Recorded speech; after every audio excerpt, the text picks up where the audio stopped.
Oil adding to recent gains above $87, its highest close that we've seen in 3 weeks. This comes after OPEC Plus announced plans to cut production by 2 million barrels a day. Its biggest oil cut that we've seen since 2020. We want to bring in Andy Lipow, president of Lipow Oil Associates. Andy, it's great to see you again. So, of course, the big question here is what this does to the price of oil. Goldman out this afternoon raising its fourth quarter forecast to $110 a barrel, saying that this is very bullish for crude. What do you think? Well, I think it is bullish, and we saw on Monday and Tuesday the oil market react prior to the meeting and go up by $7 a barrel, and here we've added another dollar today on the back of the OPEC Plus announcement. The one thing that I would point out is while the production cut is advertised as 2 million barrels a day from their existing quotas, OPEC Plus is already producing 3.6 million barrels a day underneath their quotas. So the actual impact is more likely to be between 900,000 barrels a day and 1 million barrels a day. So then, Andrew, in terms of the timing of this, because traditionally OPEC, OPEC Plus, they do tend to stay the course in this. What do you think was perhaps the tipping point that led to this? Well, I think there's a number of things, starting with OPEC Plus concerned about the world going into a recession, which in part was caused by high energy prices earlier this year when we saw crude oil prices rally to between $130 and $140 a barrel, as well as the high natural gas prices that we're seeing in Europe, which is causing a contraction in industrial output. So I think they wanted to take a preemptive step to reduce production in light of declining demand. I think another reason that they've cut production is to stabilize prices because they see a stronger dollar and higher inflation rates eating into their budgets. Andy, we heard from the Biden administration shortly after this was announced, saying that it will continue SPR releases as appropriate, also looking for additional tools to reduce the organization's control over energy prices. They talked about doing this with Congress. What does that potentially look like and entail?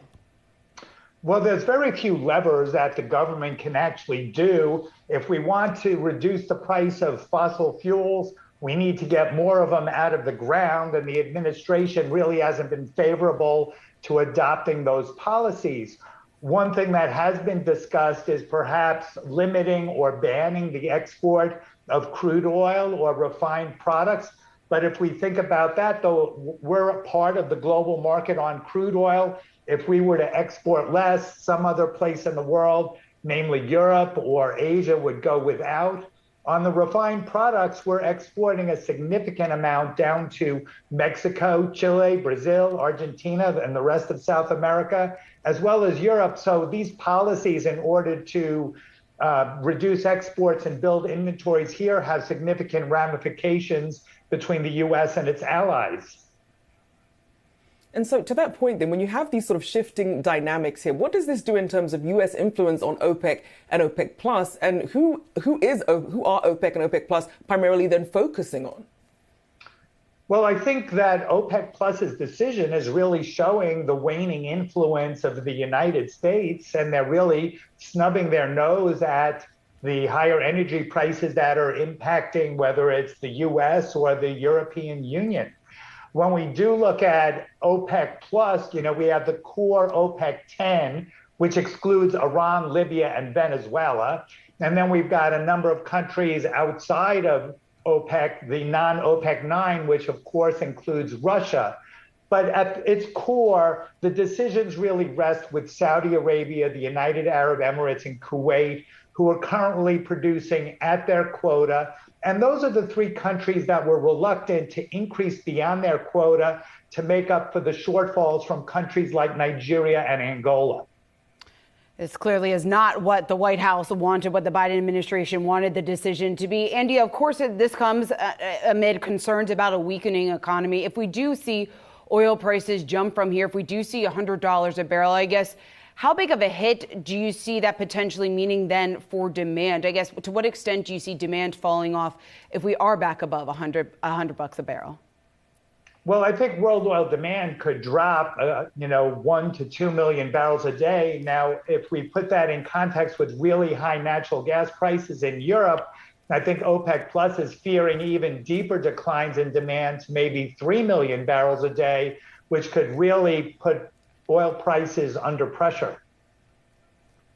And so, Andy, how soon do you think we'll hit that $100 a barrel mark? In terms of the domino effect, when perhaps US consumers might start to feel the impact of that, how soon do you think that will happen? Well, I think these higher oil prices certainly prevent gasoline prices from continuing their seasonal drop during the winter.